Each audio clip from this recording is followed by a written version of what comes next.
cái xây cho mẹ mà sang ngã chỉ biết cái cả na gạt cái sạt tập bằng sao em lại không hòa cô này im ta sạt ta na tông cái một là gạo na tông cái một phát triển thuốc ít cái đầu biểu hiện là gạo ở hiện địa phát triển này ắt ta em cầm mua chỉ ra hệ lại hồi lùng thà đại thì bố về ít cái đầu biểu hiện là gạo hiện in năm xung quanh chỉ là gạo hiện phát lâu tại một chiếc tông ta center rồi họ là băng pôn state rồi là băng pôn in năm cái họ rồi xuất hiện bên này hiện lại cái họ rồi xuất hiện cái gỗ viên in xung quanh cái xuất hiện gỗ viên là đại tấm ta nát tông yên năm mùa mấy thế năm mùa lộc mấy thế sát tân hiện nát tông gì yên là gạo mang thái lan cái họ rồi xuất ra về gỗ yên xuất min sẽ gỗ yên chép nan cái là gỗ yên miếng khát cái tổ sang cái lúa nô miếng trái sát tân hiện nát tông gì yên chỉ các một chuyện chế gì nghe trái ấy hồi thật đại thế hiệp bù về lại ngoài hạ chế rồi thì cái thế này ngheทุกคนที่ปะอากูน่ะคุยอะฮีกิจีนตาใส่ตาจ้ะหาจุงนุ่งหิงจิงนับปะทินเกยมาทีละฮิจิกัลวลาจูสัตตันทีละคนอาศัยจิมลอยปะทินทีละกุมาจุมันเทละว่าเฮบรูปาวชเอลชาดายเอโลฮิมไคมยาฮเวนะฮิจิกัลวลามินจุงนุ่งมินทิงปะทินมันกิมุขเบะเราจ้ะอาบานเนี่ยเกยมาคิดจูก็ใส่บางยิน Exodus anamangin John anamangin tuan tul hin amang kiren that means pa pathin cha pa pathin hagao pathin akam chang ke bang ta chan ju chame ji sai chame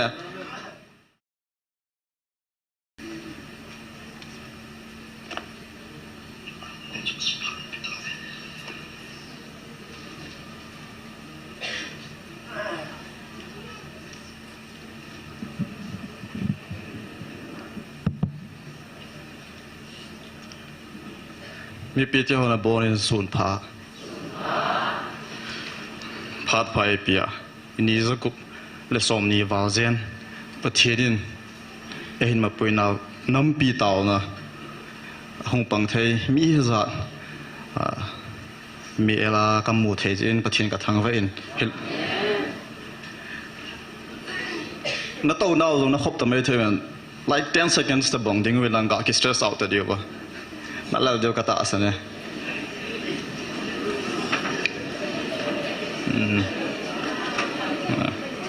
Oleh. Dong siap tanya tu oleh.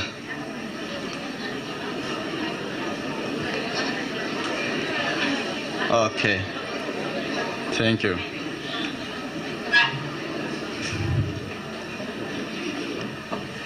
(27 April)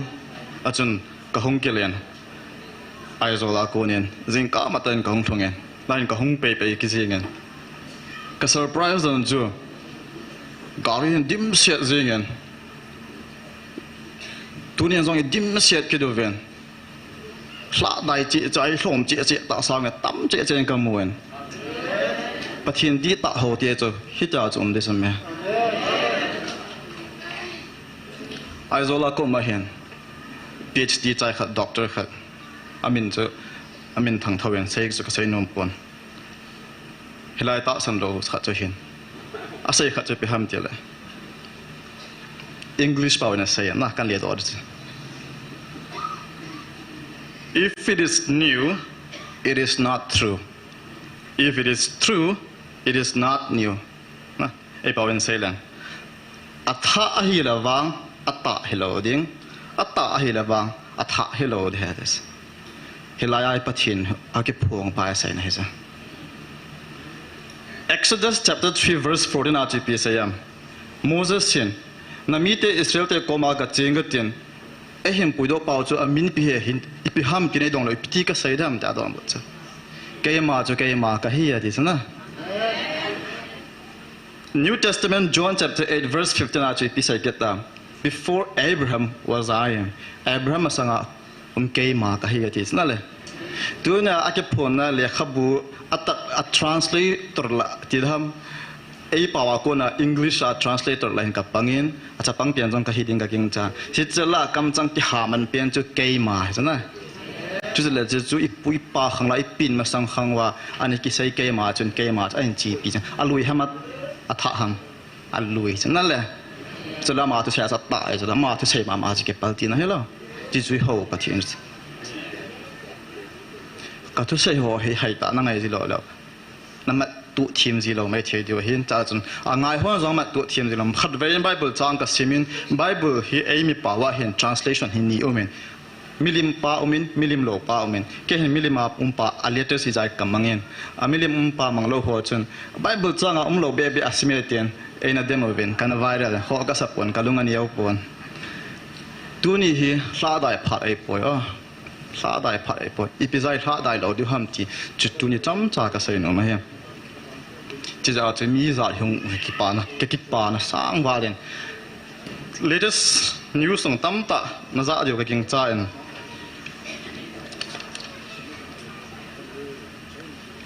เฮจะมาสั่งจนที่เขาก็ใส่เลยคุมสมนี้ก็เห็นจุดได้ซิมเขาสาคุยกันด่าข้าอินคริสเตียนก็หงโดดเตียนจุดได้ซิมก็เห็นส่งก็เห็นคริสเตียนเขาเห็นโตหนุ่มนั่นแหละไปทำเจ็บตันป่านะไอ้เราแหละอีไปทำโวสันเราป่าที่ในได้ทางเอาเป็นคริสเตียนก็หงหินโวสันเตมิลิมเขาเตโนตีนูสงาเปียงเขาเตเตียนเห็นกิโตนั่นโตหนุ่มนั่นเห็นอะไรอยู่เป็นก็เห็นละเห็นละถ้าเขาทิ้งก็เห็นตาสันพัดเห็นจุดได้จิมตัวคริสเตียนหัวจะคิดถูกหัวมันไอ้เดมมันไอ้โตหนุ่มนั่นอยู่เป็นนะเจเรมียาบุ้งสอมนี่จางเกจางกว่าที่พิธีเกษยมบุ้งเกจะ last line จะซิมเซนปากายนัทุกเกษยพงซาลินมินได้จัดไว้และเขาสิทธิ์ในในจุยปากายดอนดังติ้งอามินทุเสดาตาเงกตีวางินนัทุหินกสงาเมโกบังินไอเลียวสัเววุเซงเยอิมาจะเขดิ้งกกดวางินก็อิมซุมโจอิมโอเคอิมจะเฮดิ้งกับกวดวางินกับอิมซุมโจเฮเลเฮลายาหงกิขมวะเฮอิติฮัมกิฮปวดพัดเห็นลงละได้นะอินไอซีเดียวกับยังจ่ายมีในใส่สิจิฮัมไอละว่าเลยไอมาฮีน่ะเฮกิเซทีมเทลนะเฮน่ะเฮละสัมจิฮัมโอมีเฮฮัมกิฮิโลจิฮัมทิปน่ะจีน่ะเนโลบังอาอีกิเกลจิฮัมอันนี้คิดได้ขจีนฮิซงเลยถ้าได้ไทยฮิปโปไปอีปัจจุบัน housing หิงจิงดีตาเห็นเฮบริวป่าวจนเอลชาดายก็เตียนไอป่าวจนฮัดจงนงปัจจุบันก็เตียนเฮบริวป่าวจนเอลฮิมขายมาเตียนเฮป่าวจนหิงจิงปัจจุบันก็เตียนนะอายัมมาจากเกย์มาก็จะเฮบริวป่าวยาเวกนะเอกเยกองก็เตียนอังกฤษว่ายาวะที่ยาวะเตียนนะกิเฮลโลสอาลุยจงฮีอาตาจงฮีที่最后是ฮิตาปัจเจียนทูนัตสันหงจะไอฮอบโลบิสอดีนพิวส์เยซูคริสต์เห็นนะเจ้าสิเนโลปีนะเจ้าสิเนท่านเองนะเจ้าสิเนที่เจ้าสิสิมปาเจียงบันจนกุยนะหิมตาโดว่าจูทิปจะนำสินั่นแหละที่จะเนี่ยจงน่าจะคิดว่าใครนั่นแหละอาจิลเสียขุมจ้ะนุ้ยเสียตาอันนุมาหกมาที่จะนุ่งจุยเตียจะฮีเราจน we have to expect it นะอีตัวเดียวรวมเหรอจ้ะอามัวจนอ่ะปูเป่านุ่งจุยจะไว้เดี๋ยวมันจะเสียสิเลยจ้ะกิเหตุกิเลสขันน่ะจะเหตุเดียวง่ายจ้ะโอเคกุมมาสาจน chief minister ป้า audio leak out หงเอาout เนี่ยเอาout จนกินนาวสานดันจุดตุนวางฮิจะป้าเฮดันดุงซุนกิทำเองเต็มมนุวินทินอาบานเล่กอดนับไปตาเวนได้ดิวจ้ะ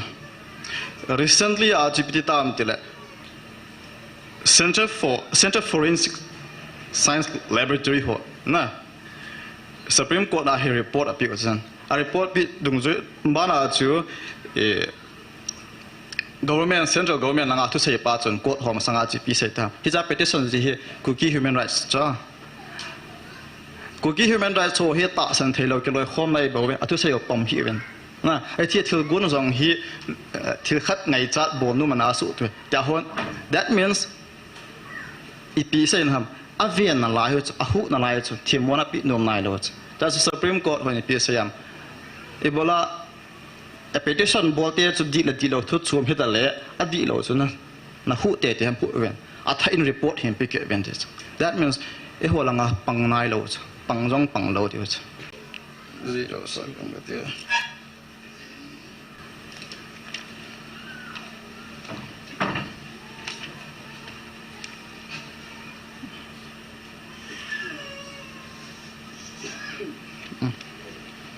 just a minute. Cái Bible gặp hiện tượng tiếng.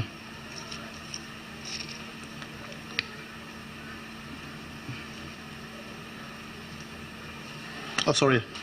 Second Chronicles cái tiếng. Thu phô na cái bản là ta khát chế phèm là Chronicles yon thu simbu tiêu cha. Thu phô na chế bị say à, khang thu simbu tiêu cha. Đi cái sao đần chứ na. Second Chronicles 20 à, chú say chế phèm 20 verse 12. Na, hiện tại last line cái say no mà bảo tiếng English bảo kan xem đấy ha. Ai zo translation kan man zihin hatim lo tam ta nam zin. We do not know what to do, but our eyes are on you. That is. Ai bảo cho bị sayam. Second Chronicles 20 verse 12 aja. Boarding ka heta po ve ai pan video wa nang bo ka ka chi wa heta ya this. English bảo aja. Boarding ka mo mong ta po ve ka mi nang bo ka va tai ti ta bang sam ai bảo literal ta ni ki say la. Hi chỉ cầm bao hi ta miệng hỏi cái sao mi cái về đó rồi lung gì ta pan pin nó thum ngắm ta lâu ta bằng ta rồi thật hot mong này ta lâu bên trên nắng bốc na our eyes are on you hi chỉ cái say mà na chứ cái này này lâu bằng bố thế cái tiền hay lâu biết chưa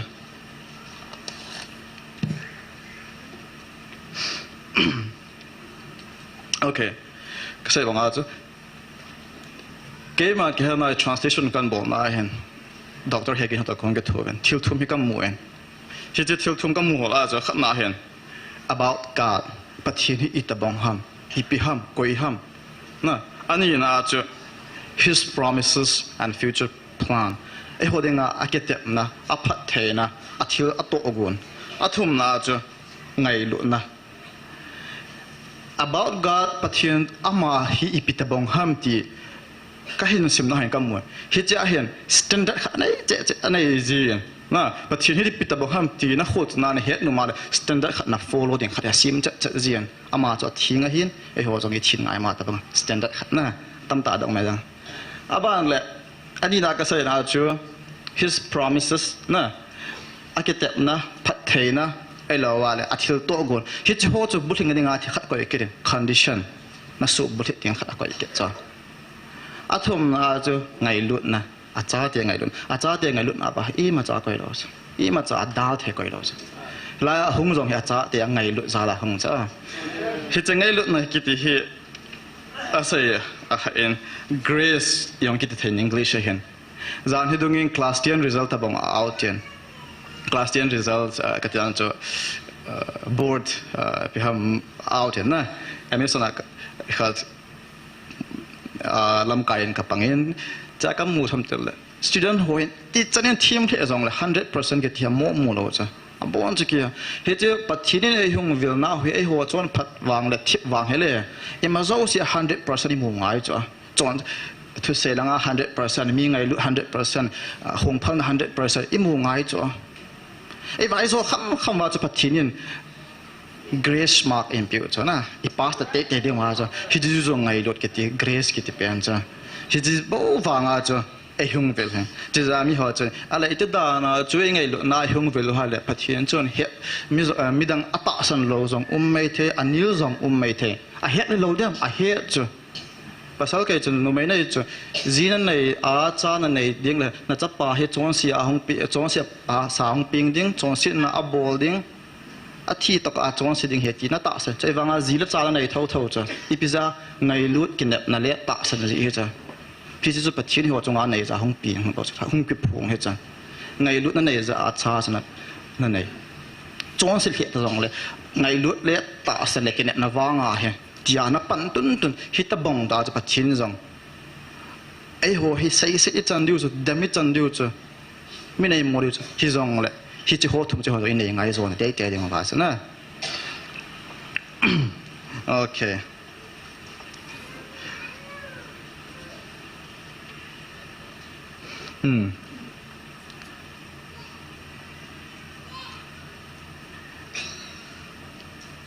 ich hat du lai beta John atun chapter 8 verse 15 atun ipiti sayam tele Bible chang he kan ha ki got na John 8 chapter 15 the gospel atun ipiti sayam cái phát cái lá sau nôm gì lo hen tụi này sang lá sau thì tí là chứ yang là chân I will try to manage it within a short period of time chapter 8 là chân hit tiền đồng nhiên quỷ nó hiểm đại bắt cái gì suy anh độ cho na na za khava chapter 8 I think it's in verse 15 14 15 as na trái mà chân sẽ làm tới ấy bảo dân sim cái đấy ấy bảo này thêm thế đó được ha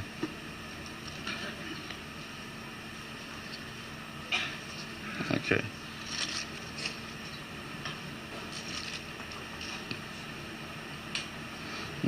Giêsu na don bon zawa ken ka chunga thu he to sa azong leng ka he to sa hi adi e azi chu khoi za hung ko na hoilam ka zo ka ki he nang hon hoi za hung kon hoilam ka zo na he po ve so laya thu phon hi like ido ajiu cho na hi ji lai thu phon koi ham ale hui a hung kon ham na amma la ma hi ki present jing cho a first day ni ba belong to ki sai cho me a first day ni ko nang ki phung ta chi koi ham ti he lai pa he ai wanga he that means phat khat ting la wang evidence wanga na thuma na hola na het na wanga na thum go le na mu he provide enough evidence phot chi na tam ta jong a pi ta saying halwan hong ta san lo ho hi diu ni khom cho se dan chu phem te le het na chi na hola evidence proof na hola na chip na chi na ho go te le na mu lo example na ga pi nge pathian long set za lian service hoi ta ka dei ta ka changen hi chi ka mu na dinga hin ipt ka ki go nga yam ka ki go na dinga hi a first pena past question ho ka sim ngai na past question ho ka sim ding ka sim zo ting la mock test ka to ding a syllabus ipi ham ka vet ding ipi mains lai ipi lai a focus so vam ka vet ding aban le ke ma ka ki go ding aban le ka ji de cha ka ji na lai ding hi chang so ka fail na lai mai the ka fail te te na lai de chen a lo hling so ka ki mu pi ding ipt na to wa ipt na ho wa ipt na ya ipt discussion how li mi to na ya na muham ero ipt advice la na muham tiga ke do ngai cho chu jing la bo chun alam pi hum ja ta banga chu helai pathin ke phun na hi I he thelwai ta sen thelawa hi le en zong pathin hian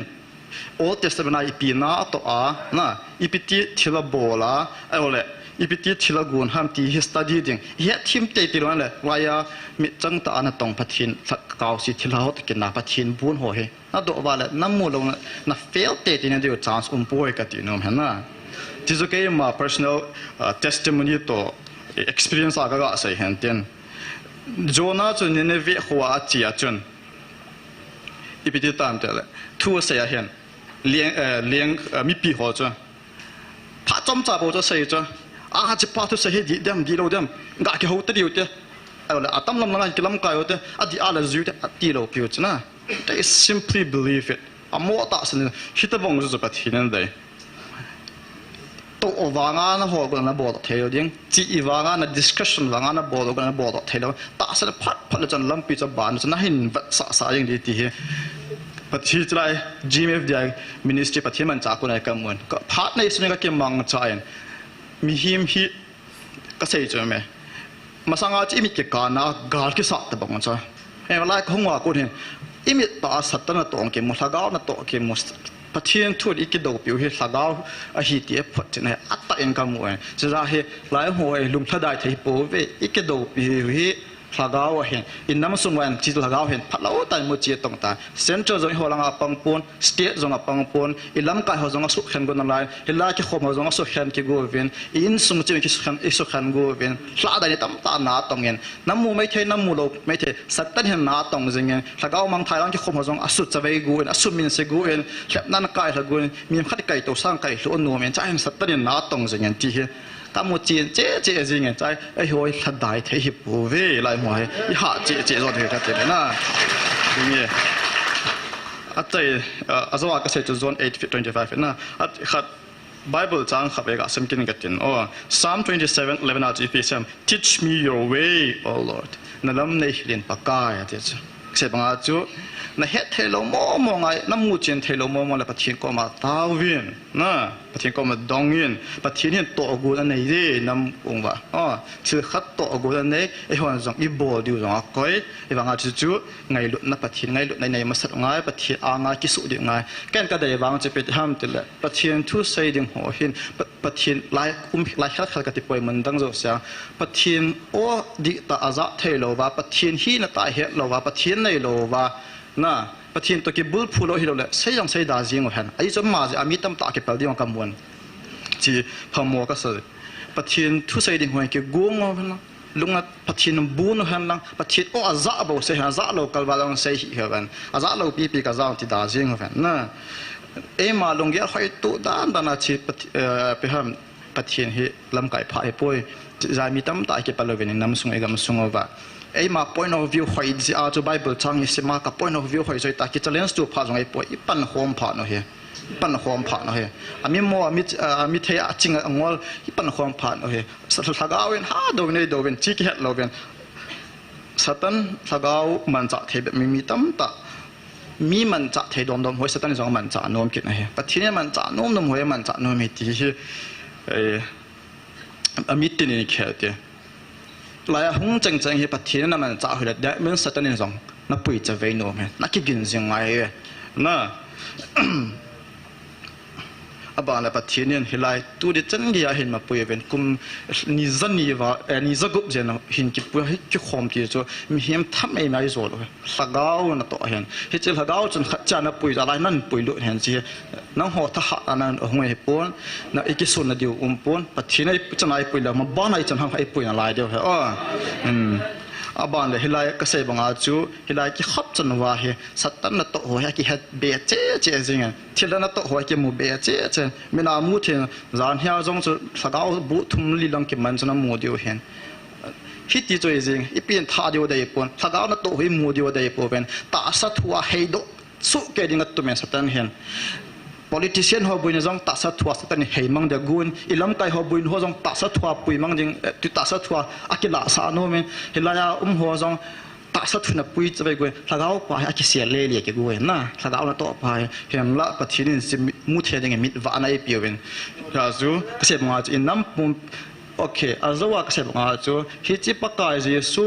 he na zo si chi zo si nei pai pathin zo kiu changa koyo ba chila sit kuma sai sit pa chu I bala thip be hamadon thail ham hi chi ji a chu nam pum pi wa noi chatine hu hing nam wa ai ho jong min ai sai sin hang ai dem ho na yo I pan tun tun le in nam dam de ha chi chu hai na lo de ha as actually John chapter 8 verse 25 to 27 so ka tha sim no men na hi cha chun se che pe ham de le ai bảo rồi xem mình English bảo xem cái tệ chứ, là cho con xem hiểu khai này ngay đồng với, Giêsu nói rõ và ati la pet quay cái hi cái xây bị uchula, na hi chỉ hồ trong kỳ gạ cái xây lệ, thúc phun cái bắt aku na quay hi cái trên ta xây ta cho, hát chung nung hình dinh na pathin cây mà thì lệ, hi chỉ cần vào cho satan thì là hồn á xây gì mà nói pathin thì rồi cũng mà mình thấy đó, Hebrew bảo El Shaddai, Elohim Chaim, Yahweh, na hichikal wala min chung nung min thing pathina man ki mu khabe lo cha abane ke ma ke ti chu ka se bangin Exodus anamangin John anamangin tu la hin amang ki den that means pa pathin cha pa pathin hagao pathina akam chang ke bang ta chan ju chame ji sei chame atti la pat koi ka hi ka sei pi chula ji ta evidence na ho long thing sel ai wanga English ten doctors na lung thim op kai ki thoi mi mun ni thil chi na khanoven a khat na chu tham tel a thil lung op kai ne na chu ki pa lung thai a ji che pham tel hi che lung op kai na chu question na do entin ma chu ki chi sa entin hi chu pong question ka do jin min a chingai gia na e want answer to solution to whole ngei lo hi cha ki pa jing khat omen ani na chu doctors who suffer from their doubts and uncertainty lung op kai na ne het num a het thelo a he lungi ma ki sabuya hod ogute na hit ho zo ta san lo bang amute te oven na ki sabuya na ho a solution pi ham kui ham ti lung thing sia na ho ogute te na mo de cha ask seek knock kubin na holin บ้านเลยพิมดงยินที่ทำป่านะที่สุดนะ follow up พันน้ำมันสิดังหัวพิมเดียวเลยลุงอบกันยังไงไอ้บาง solution หอมนมเราอ่ะ question ตัวจะหอยจะอาจูอามอจูนพิธีเกย์เซลล์เป็นจี IPS officer ขัดดินเลยขบุขัด APN จิงก้าสิตาลันมาสินะซิมจิงจริงก้าซิมน่าจะกันมุดก้าเสียใส่จวนเดียวเลยฮิจิโฮลอยลุงอบกันยังไงโฮลอยจุนลุงอบกันยังจูเลยข้าสิมลงแล้วลุงอบกันยังกิทูปีดิงทุกจังบอกกี่โฮลอยเป็นมีตัวกี่โฮลอยเป็นลุงอบกันยังจูสุดฮัดเบียเจ๊กูเป็นsolution โฮลไงปอยตีจ้ะนะฮิจ้าจูกิจิจ้ะไหมฮิตฮอตบางคนทุดีทุตามงเอป่วยเลยนะทุดีทุตาน้ำมูดงาจูนั่นลุงอบไปนะจูsolution น้ำมูตกาลุงฮีโมดิ้งปัจจินาเบียดิ้งมีนาโดดิ้งนัดตาวดิ้งทีมมอตโตมานอมจริงนะจีบางคนดีตาน้ำมูเลยที่จูก็ last advice ก็อภินอมเห็นเตียนเสียเขียวเสียบาลงตั้มตาเด็กก็ยังจันปัจจิเนี่ยทิ้งก็เห็นนังมาเนี่ยจะสิลเจียเห็นด้านมิดเวลงเกลทิ้งเราปุ่มปมาทูนเสียปะเทียนเขาก็เห็นปะเทียนสุดใสก็เห็นเตียนมีน้ำมันเดิมจุปะเทียนเขาในปุ่นนะทุกก็เดียจุมีขัดเนี่ยก็ตาสันปุ่นที่เทียบแบบนั่นตาสันเลยนั่งเงินจังกิโคเลียนนะก็ลงอีหัวตาสันหัวกิโคเลียนดิ้งกิสูดีดิ้ง sanctification purification ในดิ้งนัตตาสังโลหิตาจงเละนักไม่ปะเทียนเขาในหิอาเละกำองไงเราจามโมจุมโมน้ำมันเราเด้อปะเทียนจะทิ้งอ่ะเห็นนั่นลุงส่งจงทิ้งอ่ะกำเป้าจงทิ้งอ่ะเฮบริวาจะลักษณะหาราเจนทุสิใส่ทุพลาวใส่ทุสิใส่ทุพลาวใส่กิติ murder นะตัวทับตะกิบังเห็นอันนงกูนั่งนัดตัวนัดจ้าขังนั่นเนี่ยเด้อจ้าจะกิพลโลเห็นจะเขาล้ำกายนักนี่ฮะเขาอินทัวร์ทุนเสร็จยังเละที่ละดัมตาเสนตาเราจงเละอะไรนักคำหิกิมังทีมินนะตัวนักจ้าขังเกียก้าวสักนัดจันทร์เดี๋ยวนี้เงี้ยที่จะเห็นเฮบรูประกาศยิสุขังจงอาเกมูอินตัวไรขังจิงจงอาเกมูอินมิตัวตาจงมิอามุทัยตั้มตาที่ละสุอินก็ใส่เขียวขาเละปะทีมินเองไงเดิมนั่งก็ใส่บางอาจุกิติเขาหน้าเตยงว่าเที่ยวสุ current affairs ดันเดียวต่ออิลำกายหัวต่ออิมิปีเดียต่อ politician อีบอดียวจะปะเทียนล้ำอีกเดียวปะเทียนล้ำอีกเดียวเจ็บเจ็บเที่ยวเห็นเจ็บว่าปะเทียนห้องเก็บปะเทียนอารมณ์เฮดิ้งอีกกำมือจงอสุดำดิ้งหัวจงอสุดำเดียวจริงๆแล้วนานตัวนั้นตัวเหี้ยตาห้องเก็บเป็นอะไรเดียวเที่ยวหัวเฮ spiritual affair เก็บเป็นอะไรเดียวเห็นอาจารย์ดิ่งไบเบิลจะอาจารย์ดิ่งมองอย่างสิ่งที่ Genesis chapter 4 verse 15 จนปีเสียจะเห็นอีตัวลายกูคิดยันมุนจัดสวยเฮียงันก็ฉันสิ่งไอ้เป่าฉันสิ่งก็จะช่วยกูคิดยันเห็นละปากายจนจุดที่ปูนตีเกณฑ์เห็นทับเป็นจงสกีไปพูกิลดิ่งเห็นดินโตขานทาโลเห็นดินเกณฑ์จะปานาเมียจินนะขัดก่อยเปียปากายอังสงะกูนินเกณฑ์อปอตัวอินอเดนโซลัมกำไกวัดไทยกำสงะเชียงใต้เกณฑ์จนอโศปิปาทัดเลยพัฒนอินเกณฑ์จุดตัวทัดที่จนจงะพูดเห็นหลังนาตรงเห็นหลังทัดเลยก็ลมตาจ้า